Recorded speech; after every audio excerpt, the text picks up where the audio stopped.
Eu sou Sátila Silva, sou gerente de planejamento da LG, Lugar de Gente. Estamos aqui mais uma vez para falar sobre o e-social. O ano passado nós fizemos um webinar também sobre o e-social, cujo objetivo era esclarecer o que era o e-social, quem eram os entes participantes do projeto e-social, quais as informações eram exigidas e também dar algumas orientações para as empresas de quais seriam os primeiros passos para as empresas darem para a implantação do projeto e-social. Agora o e-social já foi estabelecido um cronograma já há bastante tempo, né? Então as empresas já têm uma consciência do que é o e-social, aquelas que ainda não têm, eu sugiro que depois revisitem lá no canal da LG no YouTube o webinar passado para tirar as dúvidas com relação ao que é efetivamente o e-social e pegar essas orientações de como se adaptar e dar os primeiros passos iniciais para começar o projeto dentro da organização.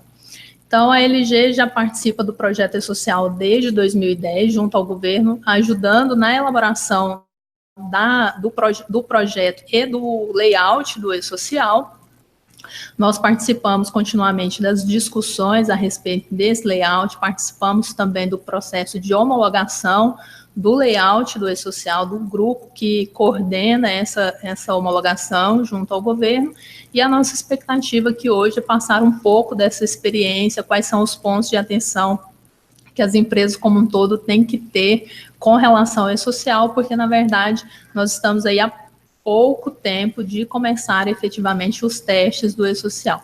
Vou passar agora para a apresentação para a gente começar a falar um pouco sobre os temas que nós vamos abordar. Então, como eu coloquei, né, nós temos aí um prazo bem curto para falar sobre os primeiros passos do e-social, porque muita gente fala sobre o e-social pensando ou tendo em mente o ano de 2018, mas nós sempre temos que ter em mente que o e-social, a realidade do e-social já é para 2017, porque a parte de homologação do projeto e-social começa esse ano. Então, em qual estágio que está o projeto atualmente da parte do governo, né? Então, nós tivemos aí agora no mês de abril, a liberação da versão 2.201, essa é a última versão, a versão mais atual dos layouts do e-social.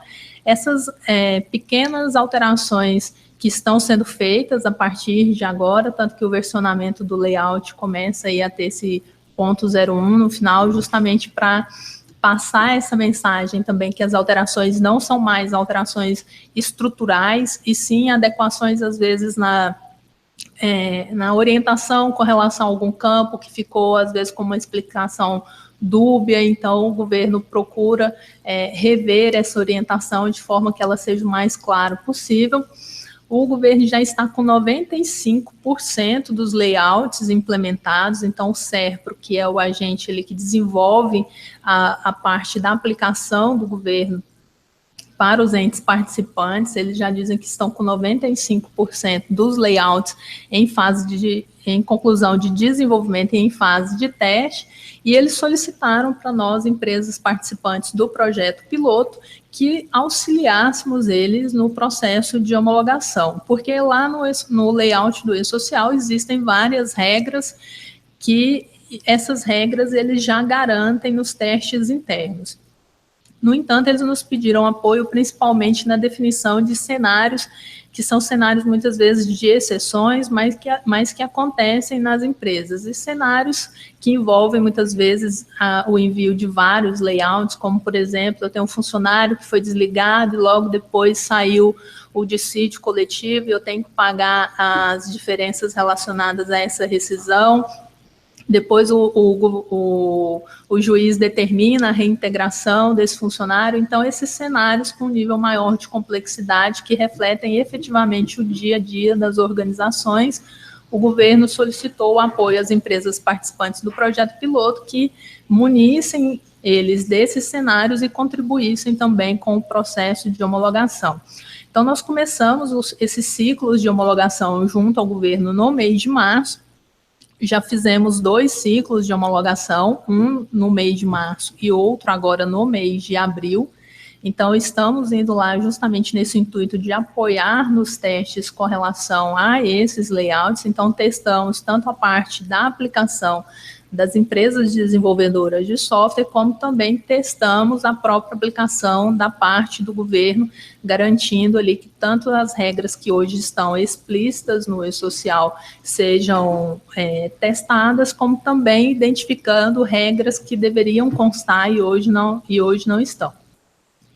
Estão previstos mais 2 ciclos de homologação, um ciclo de homologação ocorrendo agora no início do mês de maio e o outro ali mais para meados, final de maio. Então, esse grupo que foi formado, esse ciclos de homologação que estão ocorrendo, nesse primeiro momento são ciclos de homologação específico para as empresas pilotos que têm vistas a testar todos os layouts, com exceção dos layouts de saúde e segurança, porque esses layouts ainda vão ser necessários alguns pequenos ajustes nele. Foi montado, inclusive, um grupo técnico específico para se discutir a parte de saúde e segurança. Então, as empresas começaram a apresentar algumas propostas de apresentação dessas informações de saúde e segurança com vistas a facilitar a prestação da informação.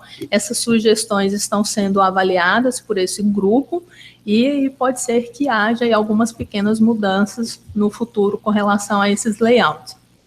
Também não fazem parte agora dessas primeiras baterias de testes que nós estamos executando os layouts específicos para os órgãos públicos, porque também existe um comitê específico dos órgãos públicos que estão discutindo esses layouts. E os eventos totalizadores não foram testados aí nesse primeiro ciclo de homologação, mas farão parte dos próximos ciclos e estarão disponíveis para as empresas homologarem também a partir de julho. Recentemente, a LG fez uma entrevista com o Samuel Kruger. Quem não conhece o Samuel, ele é um auditor da Receita Federal, né? Ele quem encabeça as reuniões de discussões referentes ao e-social, né? O supervisor da parte do e-social, representando todos os entes. E nós perguntamos para ele que essa é uma dúvida extremamente recorrente das empresas, e muitas pessoas contam, inclusive, com isso, se o e-social ia ser novamente prorrogado ou não. Então, que basicamente ele justifica um pouco os motivos da prorrogação, né, pelo fato do layout estar sendo construído em conjunto com as empresas participantes do projeto piloto, e acaba que, como essas empresas são de diferentes segmentos de mercado, cada uma trouxe a sua realidade, e isso implicou, às vezes, em alterações nos layouts e, consequentemente, na mudança do cronograma. Mas eu destaquei aqui a parte principal da resposta dele, que eu acho importante colocar para vocês, que é que não há hoje motivos para adiamento do e-social. Tanto é que quando a gente fala sobre efetivamente o cronograma do e-social, esse cronograma que vinha sendo rediscutido periodicamente e mudado, ele está vigente sem alteração desde a sua divulgação em 30 de agosto de 2016. Então, o cronograma atual é que entra em produção o e-social a partir de 1º de janeiro de 2018, né, para as empresas que têm faturamento superior a 78 milhões de reais, esse faturamento apurado no ano de 2016, e as demais empresas entram em produção do e-social a partir de 1º de julho, aí 6 meses depois do primeiro bloco de empresas. A parte de saúde e segurança também, como já era previsto nas versões anteriores do cronograma, ela entra 6 meses após o início da produção do e-social. Então, quem entra em 1º de janeiro tem ali as obrigações de saúde e segurança cobradas a partir de junho e julho. Mas o que eu sempre gosto de frisar bastante quando a gente fala de layout é justamente não pensar em 1º de janeiro de 2018. As pessoas pensam geralmente em 2 vertentes. Ainda falta aí quase um ano, né? Tem algumas empresas que pensam assim, e outras tem aquela esperança de que, como falta aí quase um ano para eu ser obrigada a informar o e-social, vai acontecer um adiamento.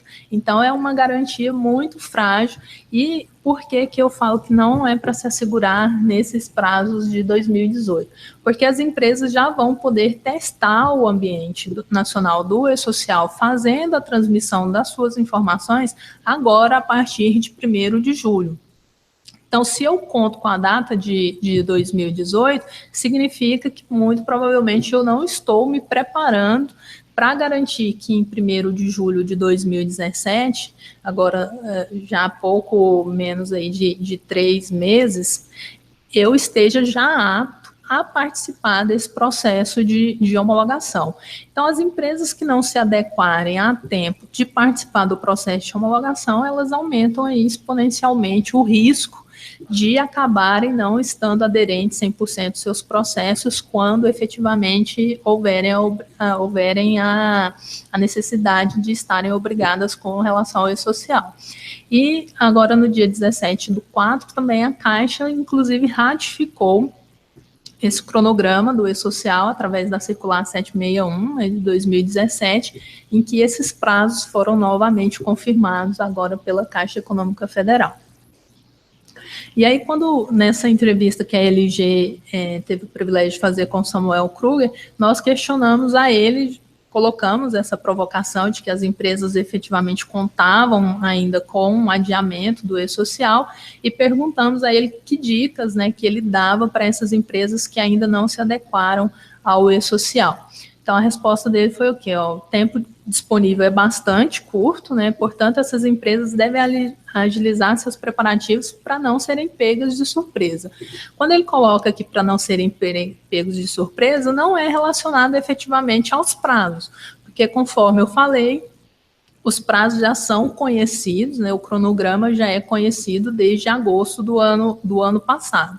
O ser pego de surpresa é justamente já ser pego com uma autuação por parte dos entes participantes, seja pela não aderência à carga inicial dos dados, seja por não mandar os arquivos no prazo exigido, seja por mandar informações inconsistentes ou não aderentes à legislação. Então, a empresa tem que ter aí esse senso de urgência em adequar os seus processos, em avaliar a sua estrutura tecnológica, em avaliar se os seus sistemas informatizados estão adequados à nova versão do layout do e-social. Então, tem toda uma dinâmica, todo um processo que precisa ser efetivamente garantido para que haja o mínimo de tranquilidade da empresa em começar o seu processo de homologação e aí sim, durante esse processo de homologação, ela consiga estressar as suas aplicações,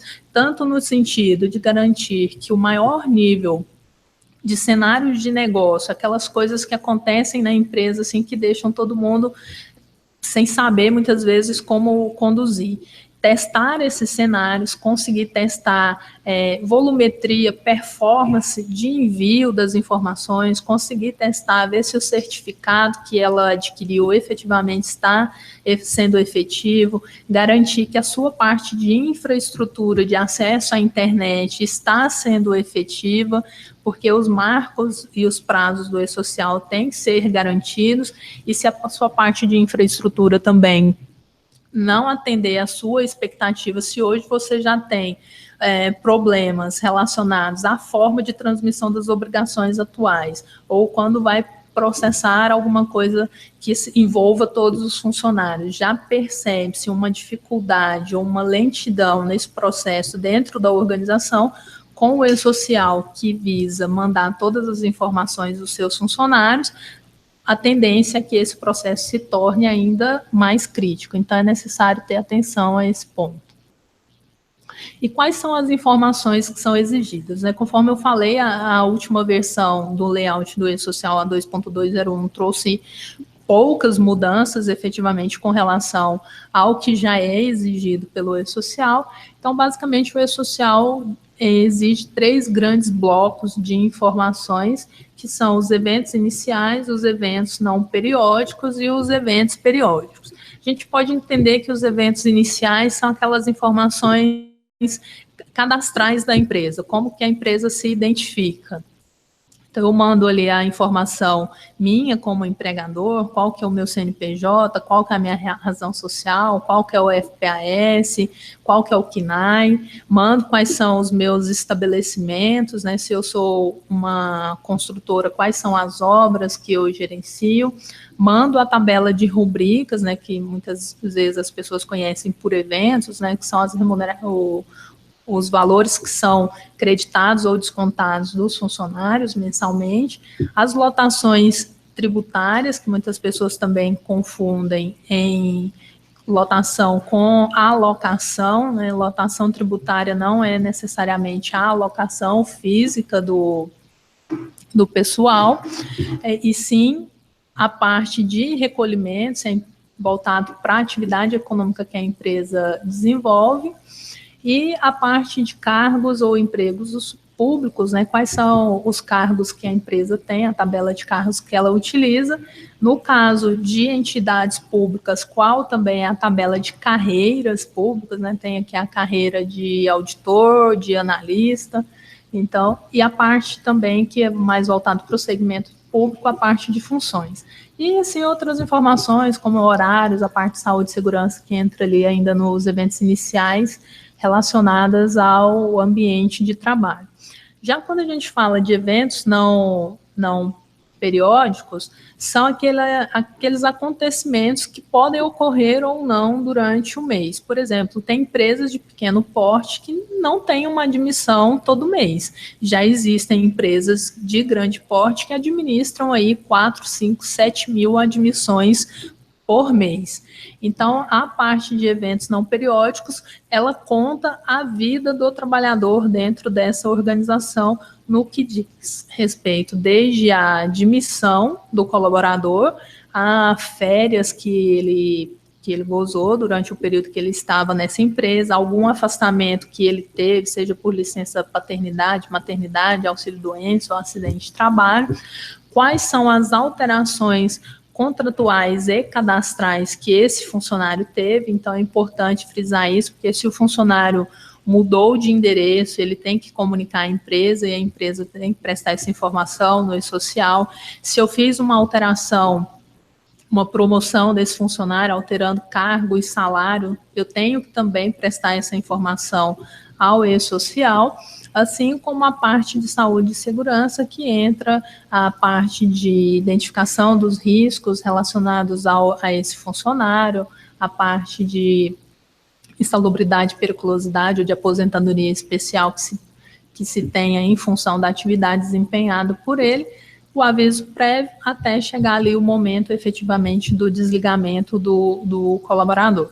Além disso, tem o outro bloco, que é o eventos periódicos, né, que acontece mensalmente, que se refere efetivamente aos pagamentos que são feitos aos trabalhadores. Então, aqui os dois principais arquivos que eu gostaria de citar nesse bloco de informações é a parte de remunerações do trabalhador, que é como se fosse ali o extrato do contra-cheque, efetivamente, do trabalhador, antes de ser efetuada a apuração do imposto de renda. Então, eu presto ali as informações, qual é o salário que eu estou pagando a esse funcionário, qual é a hora extra que eu estou efetuando de pagamento dele, e depois eu tenho efetivamente o layout de pagamento, onde eu vou apresentar as deduções do imposto de renda desse colaborador e também o valor líquido final creditado para esse colaborador. Quando a gente fala de e-social, e sempre eu tenho citado aqui o colaborador, justamente porque também o e-social traz essa dinâmica um pouco diferente das obrigações anteriores, que as obrigações anteriores eu prestava as informações sempre gerais, ou seja, eu mandava a GFIP com todos os meus trabalhadores, a GPS de todos os meus trabalhadores, e aqui no e-social ele traz essa característica de individualização dessas informações. Então, eu faço a prestação da informação colaborador por colaborador. Se eu tenho 5.000 funcionários, eu vou prestar a informação de 5.000 eventos de admissão, 5.000 eventos de remuneração, 5.000 eventos efetivamente de pagamento. Claro que eu posso fazer o agrupamento dessas informações em lotes para fazer a transmissão, para que eu não tenha que transmitir individualmente um a um. Mas as informações todas têm que ser apresentadas de forma individualizada. Então, as empresas, quando elas olham aqui, hoje os layouts do e-social representam, olhando-se a versão 2.201, lá constam 45 layouts, mas a gente sabe que um desses layouts já não vai existir mais, que é o S4000, porque ele vai ser embutido. O S4000, para quem não sabe, era um layout que era utilizado para consulta de informações na base de dados do governo. Esse layout vai ser excluído porque essa consulta passa a ser feita de forma automática a partir do envio do evento de remuneração e do envio do evento de pagamento, não sendo mais necessária a transmissão desse evento de consulta. Então, o e-social, ele traz aí 44 layouts, mas é importante que as empresas tenham em mente que são 44, mas elas avaliem dentro da sua realidade quais serão efetivamente os layouts aos quais ela vai ser obrigada a prestar para o governo. Por exemplo, não sou uma empresa pública, sou uma empresa privada. Se eu sou uma empresa privada, eu não preciso aqui na parte de eventos iniciais fazer a transmissão de eventos de carreiras públicas. Então, esse evento não corresponde à minha realidade, eu não tenho que me preocupar com esse evento. Assim como na parte aqui de eventos periódicos, tem alguns layouts relacionados à aquisição e comercialização de produção rural, que se não faz parte da minha realidade, da realidade da minha empresa, eu também não tenho que me preocupar efetivamente com esses layouts. Então, o primeiro passo aqui é a empresa olhar para as obrigações, né, olhar para quais são os layouts que são exigidos e identificar quais desses layouts efetivamente a empresa vai estar obrigada a prestar essas informações. Gostaria de lembrar a vocês que nós vamos estar no final do webinar com espaço para perguntas, então vocês já podem deixar suas dúvidas aí no site, que o pessoal aqui já está anotando essas dúvidas e no final, dentro das possibilidades, eu vou responder alguns desses questionamentos. Então, como que se dará a prestação dessas informações? Então, o empregador, a empresa, ela vai ter que alimentar em um aplicativo próprio, né, diferentemente das obrigações atuais, em que o governo cede um aplicativo onde a empresa, se ela quiser, ela pode ir dentro desse aplicativo e digitar as informações. Isso não vai acontecer com o e-social. Então, ela alimenta dentro da sua própria aplicação, seja o seu sistema de folha de pagamento, o seu sistema de saúde, segurança, o seu sistema de ponto. Ela vai prestar ali, periodicamente, as informações relacionadas a esses colaboradores. Esse sistema também tem que estar preparado para gerar esses arquivos no padrão estabelecido pelo governo, que é o padrão ali dos arquivos XML, tem que estar preparado para fazer a transmissão dessas informações, que aí é onde entra esse viés tecnológico diferente, né, a partir de agora, que não tem mais eu pegar um arquivo .re ou outro TXT, alguma coisa assim, importar no aplicativo validador para garantir, fazer ajustes manuais e depois, posteriormente, fazer a transmissão. Então, essa aplicação da parte da empresa, né, ali o sistema de gerenciamento de recursos humanos da empresa tem que estar apto e adaptado com essas versões dos layouts do e-social para garantir a geração desses arquivos e a transmissão. Na parte aqui do ambiente nacional, então o governo vai receber esses arquivos, vão ter milhares de empresas, né? Imagine no dia 7, que é o último dia para a transmissão da folha de pagamento. Então vão ter milhares de empresas fazendo ao mesmo tempo a transmissão das suas informações ao e-social, ao ambiente nacional. Então, essas informações, elas vão ser enfileiradas, né, vai ser colocada uma fila de prioridade, então quem chegou primeiro vai sendo atendido, e o governo, ao ler essas informações, tem que ter aqui um sistema da parte do empregador fazendo o monitoramento para ver se essa fila já chegou, a informação que você enviou já foi processada por parte do governo ou se ainda está aguardando, né? Quando o governo recebe essa informação e põe na fila, ele grava ali, ele te manda um número de protocolo justamente para que vocês, empresa, façam a consulta dessa informação e saber o status do processamento do arquivo. Após o processamento do arquivo, o governo retorna a resposta, que podem ser duas.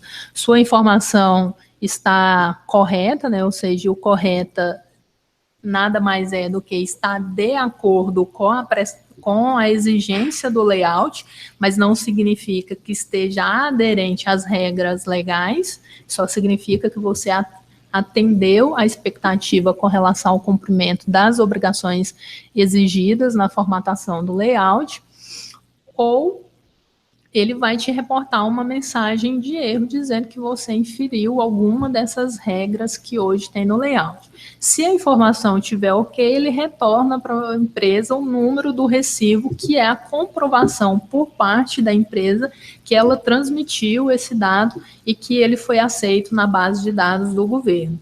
Se houver um retorno de um erro, a empresa tem que fazer os ajustes aqui no seu sistema interno, reprocessar o envio desse arquivo, fazer todo esse ciclo de monitoramento novamente, até que efetivamente essa informação seja aceita e esteja gravada no ambiente nacional.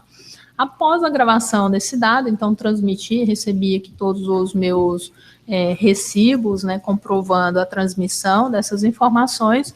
Os entes participantes, aí a Caixa, o Ministério do Trabalho, a Receita, eles vão fazer uso dessas informações, claro que uso de acordo com o que cabe a cada um desses entes, né, não significa que pelo fato deles estarem inseridos no projeto que eles terão acesso a todas as informações.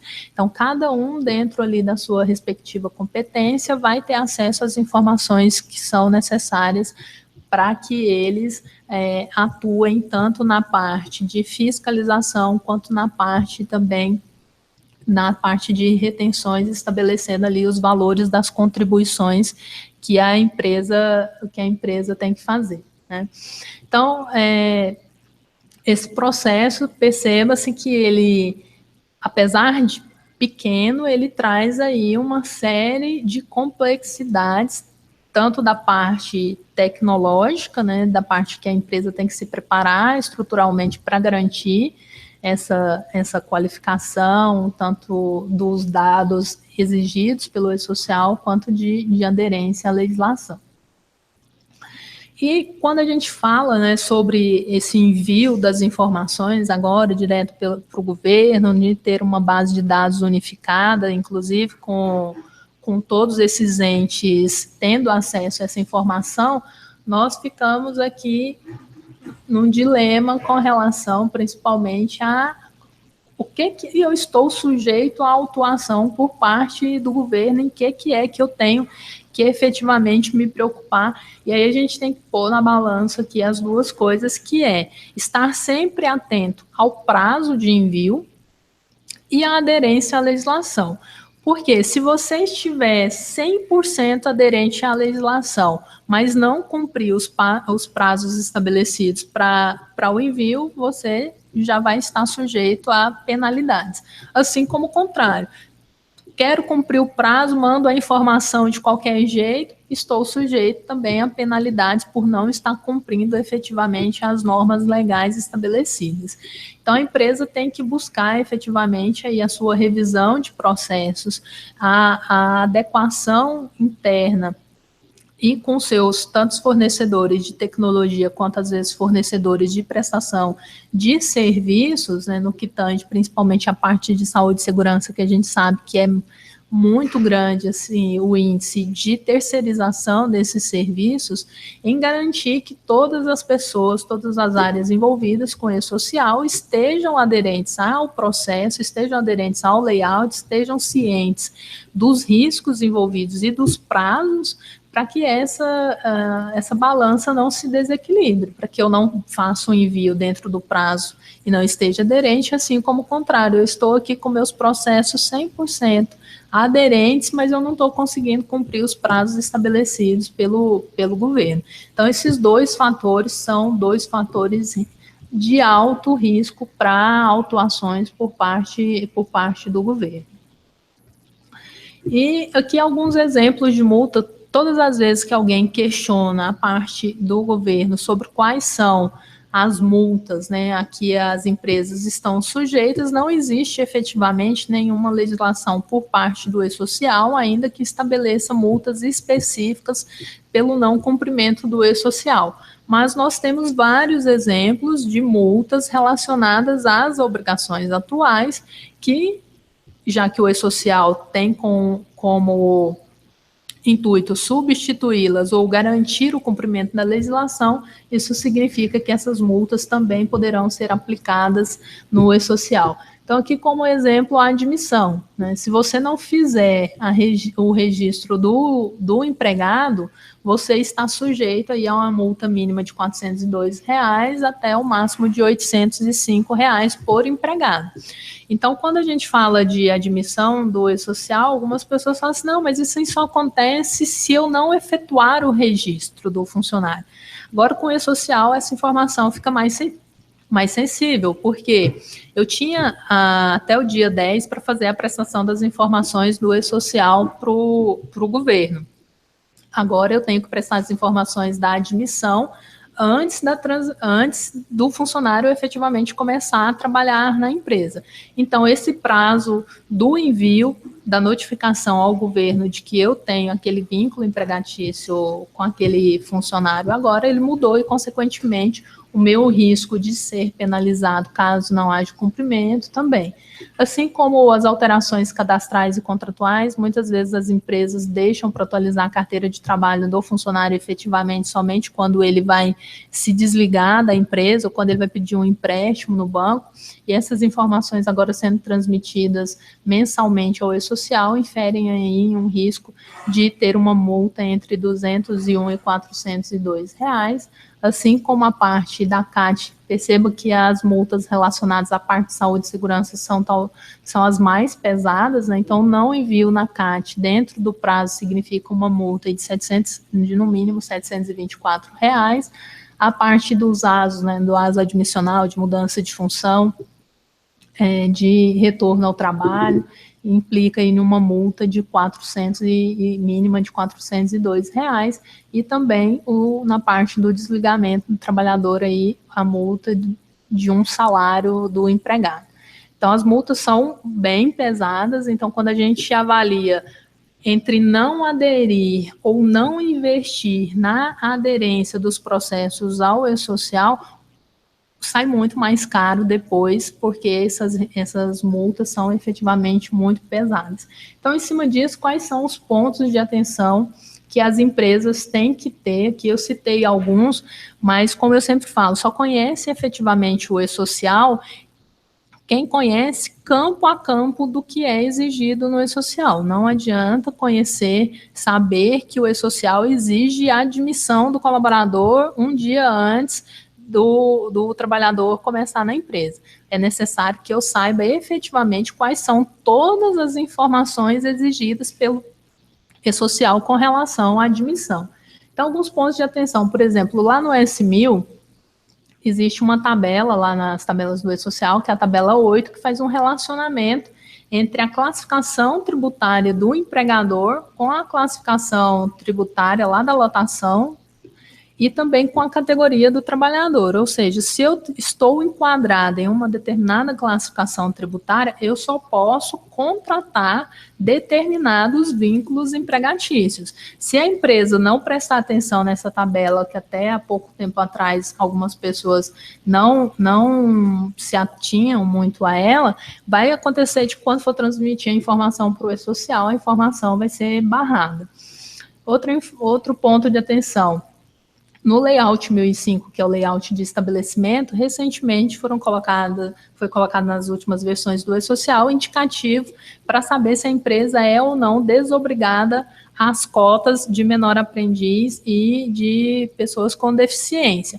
Então, o governo, se ele está exigindo essa informação aqui do estabelecimento matriz, provavelmente ele vai cruzar essas informações com o registro das admissões e das alterações cadastrais e contratuais do funcionário para saber se a empresa está aderente às cotas dos menores aprendizes e também dos portadores de necessidade especial. Lá no 1050, quando a gente fala da tabela de horários, a empresa também tem aí ter uma preocupação, porque eu posso estar prestando informações ali de adicional noturno ou hora extra, tanto indevidamente, e o E-Social também conseguir fazer esse cruzamento de informações. Na parte do ASO, ali no monitoramento da saúde do trabalhador, ele não me diz lá uma regra específica de quando é que eu tenho que prestar essas informações. Ele não fala assim, o funcionário foi admitido no dia 1º, a empresa prestou a informação do ASO admissional no dia 4, o E-Social não barra a transmissão dessa informação. No entanto, você está evidenciando ao governo que você faz o ASO após a admissão do colaborador. Então, esse é um ponto de atenção que as empresas têm que ter. E com relação ao aviso prévio também, mandei o aviso prévio, mandei dentro do prazo, só que não mandei o desligamento. Então, se eu não mandei o desligamento e o prazo do aviso prévio já se expirou, esse aviso prévio, ele não vai ter mais validade. Então, tem que se estar atento entre o prazo que você fez o envio do aviso prévio com efetivamente o prazo do envio do desligamento. Na parte aqui do 1.200, coloquei 2 exemplos aqui bem simples. Estou prestando informações de que estou fazendo pagamento de salário família para o colaborador, ou estou fazendo a dedução de dependentes para título de imposto de renda, só que lá na hora de mandar a admissão, a alteração contratual desse colaborador, não existe nenhum dependente informado para esse colaborador que indique realmente a necessidade da presença dessas rubricas no pagamento ou no desconto efetivo aí para o colaborador. E uma aqui também que geralmente as pessoas não se atentam com relação ao cadastramento inicial do vínculo, existe aí a lei do estágio que determina que uma pessoa só pode monitorar até 10 estagiários. Então, nesse caso também não existe uma trava no E-Social, se eu mandar 20, 30, 40 estagiários relacionando ali o mesmo supervisor, o E-Social aceita perfeitamente. No entanto, a gente sabe que a legislação prega que um supervisor só pode aí monitorar até 10, supervisionar até 10 estagiários. Então, esses aí são alguns exemplos, né? Claro que se vocês forem avaliar os layouts e a legislação, vocês vão encontrar aí N exemplos como esses, aos quais vocês devem ficar bastante atentos. E quais são os próximos passos, né? Então, assim, visto que nós temos aí menos de 3 meses para começar efetivamente o processo de homologação, né? O que é esse processo de homologação? É as empresas já começarem a fazer a transmissão dos dados para o E-Social. Então, Sátila, eu já vou ser obrigado? Não. É um momento em que você pode fazer a transmissão para garantir que essas informações estejam aderentes ao E-Social. Se eu mandar, o governo vai utilizar essa informação contra mim, por exemplo, se eu estou mandando uma informação e dá uma crítica, dá algum erro, essas informações ainda não têm caráter legal. Tanto que as empresas podem utilizar tanto informações fictícias, como elas podem utilizar suas próprias informações, que esse período aí de 6 meses de homologação não está sujeito a penalidades. Então, os próximos passos, basicamente, é realizar a qualificação cadastral. Já tem bastante tempo que a qualificação está disponível lá no site do e-social, esocial.gov, em que já era possível fazer a homologação utilizando lá até 10 pessoas, informando até 10 pessoas, mas desde o ano passado também já é possível fazer a qualificação em lote, e se essa qualificação não for feita, vocês não conseguem fazer a transmissão do colaborador para o e-social. Então, eles avaliam ali tanto a parte de divergências com relação ao CPF, quanto de divergências com relação ao NIS. E o aplicativo da parte do governo, tanto na qualificação em lote quanto na individual, ele retorna para vocês uma crítica, indicando ou dando uma orientação de como corrigir esse problema, como sanar essa inconsistência. Tem que... se o layout mudou, né, toda vez que há uma mudança de layout, as empresas têm que estar atentas a irem lá nos seus sistemas, na parte ali dos seus sistemas internos, e fazerem a adequação dessas informações. Então, se agora no processo de admissão o e-social exige mais 10 informações, eu tenho que ir nessas fichas cadastrais desses funcionários e inserir essas 10 novas informações, porque quando eu for dar a carga inicial dos dados para o governo, essas informações têm que estar preenchidas e consistentes de acordo com as regras do e-social. Tem que fazer uma revisão detalhada das incidências, das rubricas, né? Porque, conforme eu falei, eu transmito as informações para o governo, os entes leem a base de dados e eles vão fazer a geração das guias para recolhimento da empresa, né? Então, agora não é mais a empresa que, através do seu sistema de folha de pagamento, gera ali a sua GPS, a sua GFIP ou a sua DARF para fazer o pagamento. Isso agora é o governo quem vai disponibilizar para você através do portal lá do e-social. Se é o governo que vai gerar, ele vai gerar com base nas informações que vocês estão transmitindo. Então, a parte de incidências ali da tabela de rubrica é um ponto de bastante atenção que as empresas têm que ter bastante cuidado na avaliação para garantir que as incidências que estão sendo apontadas nas remunerações efetivamente estão corretas. Testar a aplicação que vai ficar responsável pela geração do e-social. Então, se você tem um sistema de folha de pagamento ou uma mensageria do e-social, que é quem vai ficar responsável tanto por receber essas novas informações, como por garantir a transmissão das informações para o e-social, você já tem que fazer efetivamente testes nessa mensageria ou nessa aplicação, de forma a garantir que ela esteja efetivamente apta a garantir o seu sucesso. Então, é muito importante, nesse momento, ter um fornecedor efetivamente de confiança, porque também, conforme eu falei, não vai ser mais possível, né, não ter uma aplicação ali da parte do governo, onde você faça os ajustes manuais, corrigindo as informações para serem transmitidas.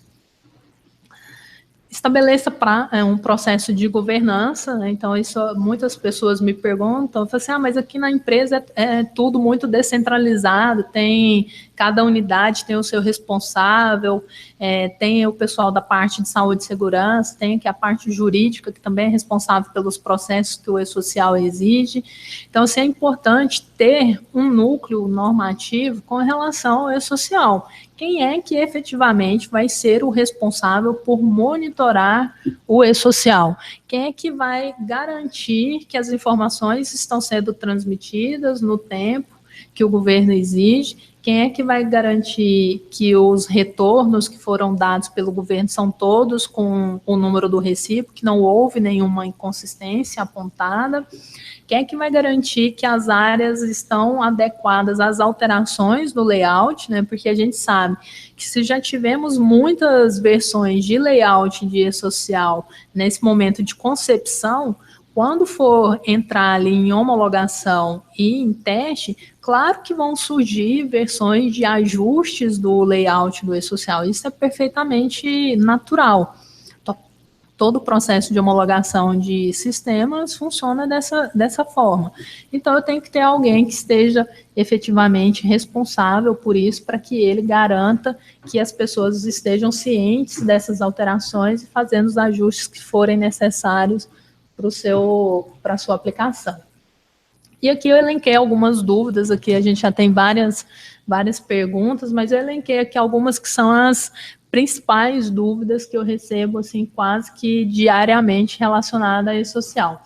A primeira dúvida é com relação ao período de fechamento do ponto, né? Então, algumas pessoas me perguntam, o site do e-social, ele determina que agora a apuração do ponto tem que ser de 1 a 30, como é que as empresas vão se adequar a isso, sendo que tem que fazer o pagamento até o dia 5? Não dá tempo. Então, assim, o que não exige uma determinação por parte do e-social, primeiro esclarecer esse ponto, de que o ponto dos funcionários tem que ser fechado de 1 a 30. O que existe é uma regra legal que não é estabelecida pelo e-social, já é uma regra bem antiga, que fala sobre o pagamento das remunerações, que a empresa tem ali um prazo de 30 dias para efetuar a quitação do pagamento com o colaborador. Então, eu coloquei até um exemplo aqui para ficar mais fácil. Se eu fecho o ponto da empresa no ciclo de 16 a 15, que 16 do 3 a 15 do 4, no meu exemplo, e se o funcionário faz a hora extra ali no primeiro dia do ciclo, no dia 16 do 3, eu só vou fazer o pagamento dessa hora extra no dia 5 do 5, ou seja, mais de 30 dias após ao dia efetivamente trabalhado pelo colaborador. Então, o que o governo coloca o e-social não traz nada de novo a título de legislação, o que ele vai cobrar é o que já está na legislação atual. O que eu percebo nas empresas com quem eu converso é que todo mundo sabe dessa regra, todo mundo está atento e preocupado com relação a esse item, só que todo mundo também sabe que, em função da complexidade da rotina mensal da área de departamento pessoal e RH, as empresas não vão se adequar efetivamente mudando esse ciclo. Então, as empresas estão efetivamente mantendo o ciclo como existe hoje, e por parte do governo, que eles, às vezes, quando é questionado, que eles colocam você já foi autuado em algum momento por não estar fazendo o ciclo ou pagamento nesse prazo? A grande maioria das empresas nunca foi fiscalizada nesse sentido. Então, não tem hoje, dentro do projeto social, também nenhum indicativo de que esse item vai ser foco de fiscalização. Outra dúvida muito frequente com relação ao horário, né? Então, assim, coloquei um exemplo aqui para ficar mais claro, que o funcionário trabalha de 8 às 18, ali com 2 horas de intervalo de almoço.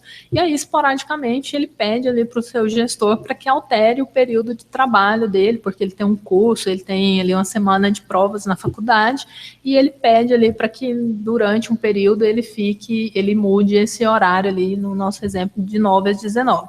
E aí a dúvida das empresas é se eu tenho que fazer a prestação dessa informação para o e-social, dizendo que naquela semana aquele funcionário vai trabalhar das 9 às 19.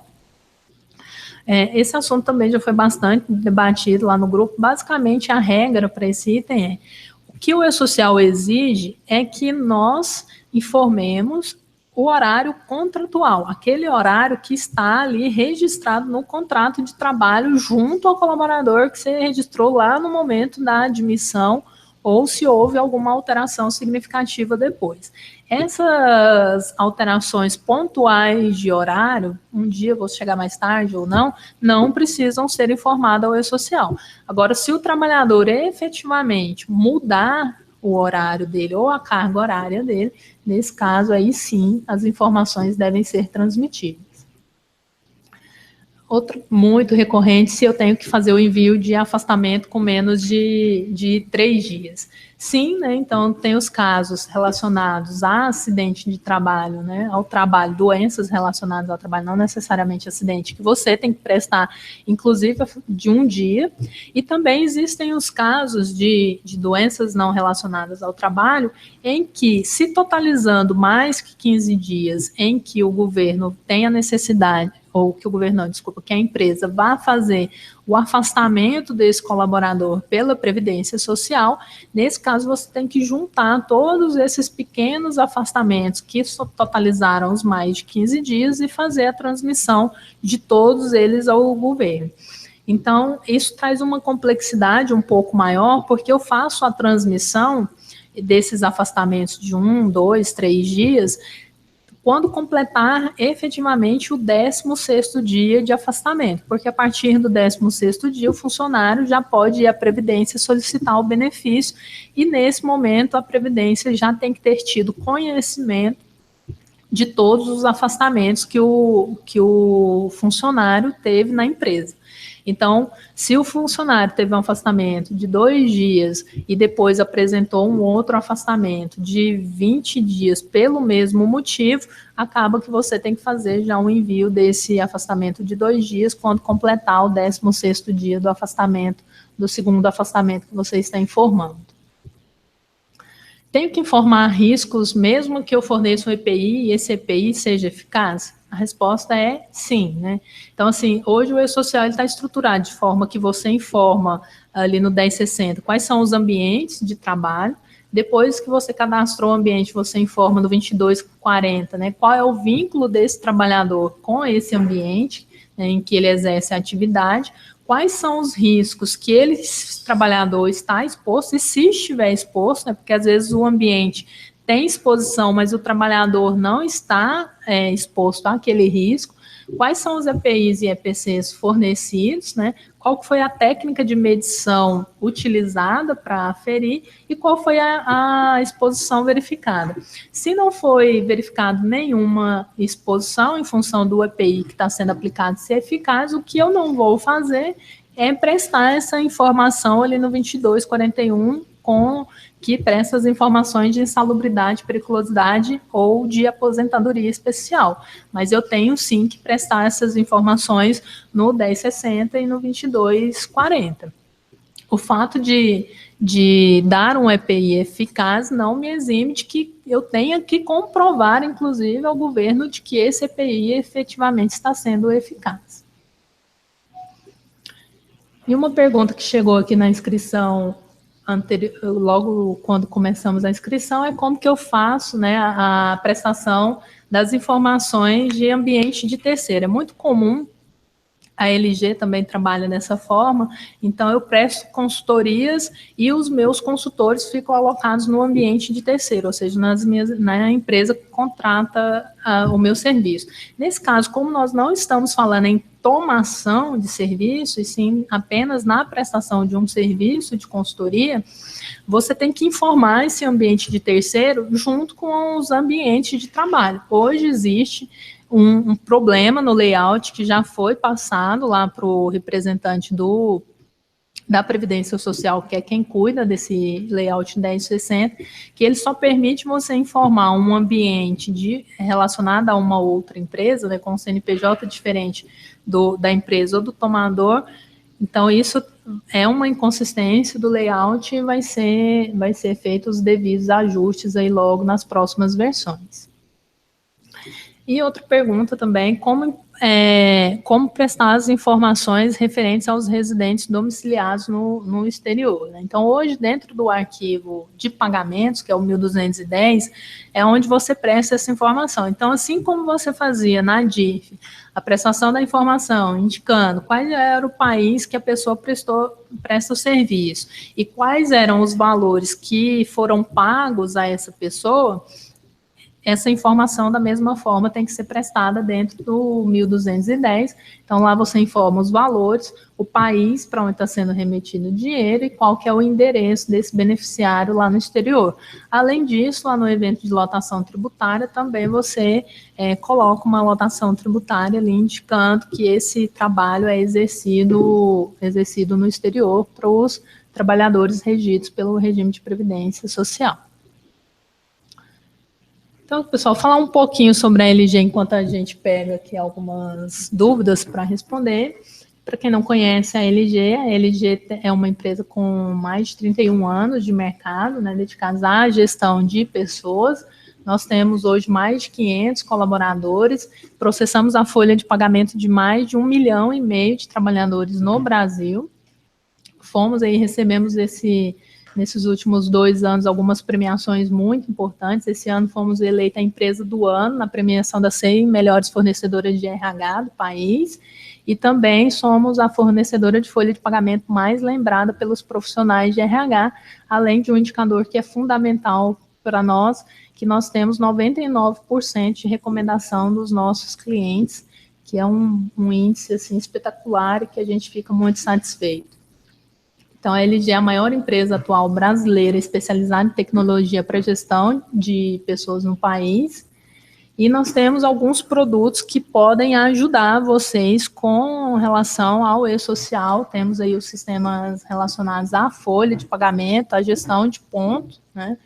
Como a parte de saúde, segurança do trabalho também, cargos e salários, e um aqui que tem sido de grande ajuda, que é a parte de autoatendimento, porque ele visa tirar do RH algumas das responsabilidades e transferir essa responsabilidade para o próprio gestor ou para o próprio colaborador, permitindo que o próprio trabalhador faça a sua atualização dos seus dados cadastrais, atualize seu endereço, atualize as suas informações e também tenha acesso mais fácil às informações como recibo de pagamento e informe de rendimentos.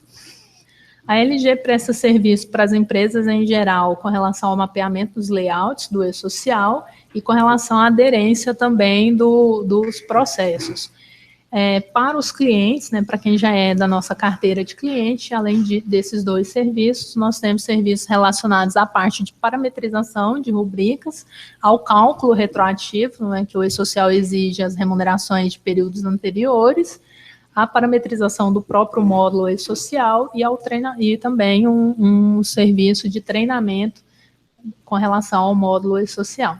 Gostaria de agradecer a vocês pela disponibilidade em participar, agradecer que foram mais de 2.400 inscrições no webinar. Isso mostra tanto a importância do tema, quanto também o desejo das pessoas, né, e o interesse em saber efetivamente mais sobre o que é o e-social e quais são as ações que a empresa pode ter para ser o mais eficiente possível no processo. E espero que vocês tenham gostado, espero que tenha contribuído com o conhecimento de vocês e fiquem atentos aí a novidades no canal da LG, no YouTube. Em breve esse webinar vai estar disponível para vocês para acesso. Espero que vocês, se gostaram, compartilhem aí nas redes sociais de vocês e estejam atentos que em breve nós voltamos com novidade. Então, até mais, até breve.